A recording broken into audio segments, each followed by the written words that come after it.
গণতান্ত্রিক যাত্রা সুসংহত করতে রাষ্ট্রে ন্যায় শাসন প্রতিষ্ঠার বিকল্প নেই বলে মন্তব্য করেছেন প্রধানমন্ত্রী তারেক রহমান। তিনি বলেন, যে রাষ্ট্রে আইনের শাসন, ন্যায় বিচার এবং মানবাধিকার নেই, সেই দেশ কখনোই একটি গণতান্ত্রিক মানবিক রাষ্ট্র হতে পারে না বা হয়ে উঠতে পারে না। দুপুরে এক আলোচনা সভায় প্রধানমন্ত্রী এ মন্তব্য করেন। প্রধানমন্ত্রী বলেন, দীর্ঘ ১.৫ দশকের ফ্যাসিবাদী শাসনের অবসানের পর বাংলাদেশের জনগণ পুনরায় গণতন্ত্রের পথে হাঁটতে শুরু করেছে।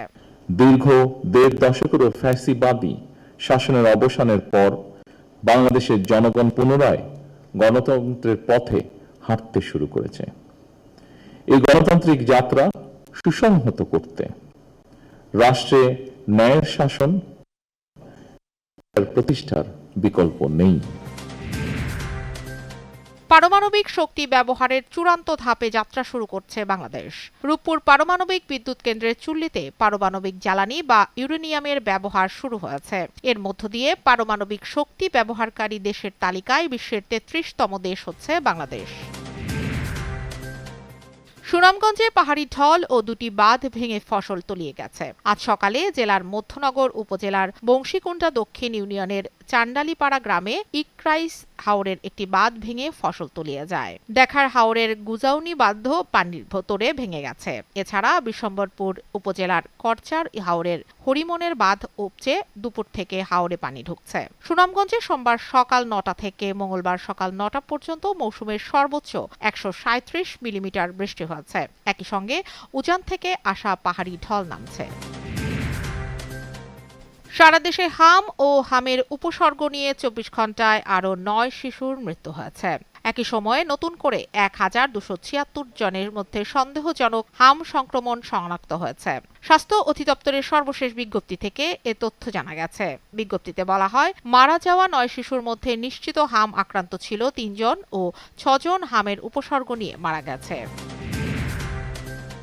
দেশের নদীগুলোকে দূষণের হাত থেকে বাঁচাতে কার্যকর পদক্ষেপ নেওয়া ছাড়া বিকল্প নেই বলে মন্তব্য করেছেন স্থানীয় সরকার মন্ত্রী মির্জা ফখরুল ইসলাম আলমগীর। রাজধানীর কাকরাইলে বিশ্ব পানি দিবসের আলোচনা সভায় বলেন, ডিপ টিউবওয়েলের ব্যবহারের পরিবর্তে সারফেস ওয়াটার ব্যবহারে অভ্যস্ত হতে হবে। সেক্ষেত্রে বৃষ্টির পানি সংরক্ষণেরও জোর দিতে হবে বলে জানান স্থানীয় সরকার মন্ত্রী।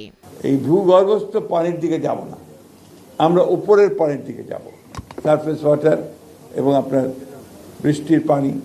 আমি জানি যে আপনাদের অনেকগুলো প্রজেক্ট আছে, যেটা শীতলক্ষা থেকে মেঘনা থেকে পানি নিয়ে এসে ঢাকায় পানি দেওয়ার আপনারা প্রজেক্ট তৈরি করছেন। এটা একটা অনেক ইনসাফিসিয়েন্ট, অনেক কম। তাছাড়াও এই নদীগুলো তো এখন আর আপনার পলিউশন ফ্রি না। কোস্টগার্ডের সক্ষমতা ও পরিধি বাড়াতে বাহিনীটির জনবল বাড়িয়ে ১০,০০০-এ উন্নীত করার পরিকল্পনা গ্রহণ করেছে সরকার। পাশাপাশি আগামীতে এই বাহিনীর জন্য আধুনিক হেলিকপ্টার, রেস্কিউ ড্রোন এবং মেরিটাইম সার্ভেইল্যান্স সিস্টেম কেনা হবে বলে জানিয়েছেন স্বরাষ্ট্রমন্ত্রী সালাউদ্দিন আহমদ। সকালে রাজধানীর আগারগাঁওয়ে কোস্টগার্ডের সদর দপ্তরে এসব কথা জানান তিনি। সরকার অংশীজনদের সঙ্গে সমন্বয় করে সংকট মোকাবেলার চেষ্টা করছে বলে জানিয়েছেন তথ্য ও সম্প্রচার মন্ত্রী জহিরুদ্দিন স্বপন। দুপুরে রাজধানীর সিটাব মিলনায়তনে এক গবেষণা প্রতিবেদন প্রকাশ অনুষ্ঠানে একথা জানান তিনি। এ সময় মন্ত্রী বলেন, দেশের রাজনৈতিক প্রক্রিয়ার দুর্বলতার কারণে জলবায়ু অভিবাসীদের সংকট ও সম্ভাবনা নিয়ে কাঠামোগত পরিবর্তন আনা সম্ভব হয়নি। দেশে জঙ্গি আছে, তবে ভয় পাওয়ার কিছু নেই বলে জানিয়েছেন প্রধানমন্ত্রীর তথ্য উপদেষ্টা ডক্টর জাহিদুর রহমান। তিনি বলেন, গণঅভ্যুত্থানের পর জঙ্গিবাদের অভিযোগে জামিন পাওয়া ব্যক্তিরা সরকারের নজরদারির আওতায় আছে। পুনরায় একই কাজে জড়িয়ে পড়লে তাদের জামিন বাতিল করা হবে। সচিবালয়ে এক প্রেস ব্রিফিংয়ে তিনি একথা বলেন। ১.৫ বছর ইন্টারিম সরকারের সময় আমরা খেয়াল করেছি এই প্রবণতার মানুষদের অনেক বেশি সংগঠিত হওয়া বা পাবলিকলি আসা বা ওপেনলি আসার প্রবণতা তৈরি হয়েছিল। সেটারই খানিকটা ইম্প্যাক্ট আমরা বলতে পারি। এই সরকার এগুলো কমব্যাট করবে। জনগণকে এটুকু বলতে চাই, এই ঝুঁকি এমন না যে এটার জন্য ভয় পেতে হবে।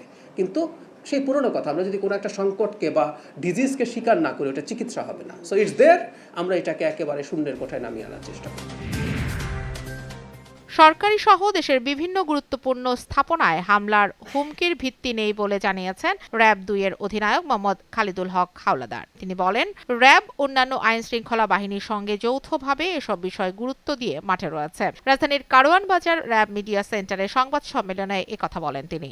আমরা এই মোহাম্মদপুর আদাবর এই অঞ্চলের মাদক ছিনতাইকারী কিশোর গ্যাং এগুলো নিয়ে আমরা যথেষ্ট কনসার্ন। ৫ আগস্ট পরবর্তী সময় আমরা এখানে প্রায় ১৫০০ ছিনতাইকারী সদস্য কিশোর গ্যাং সদস্যকে আমরা গ্রেপ্তার করে আইনে সোপর্দ করেছি।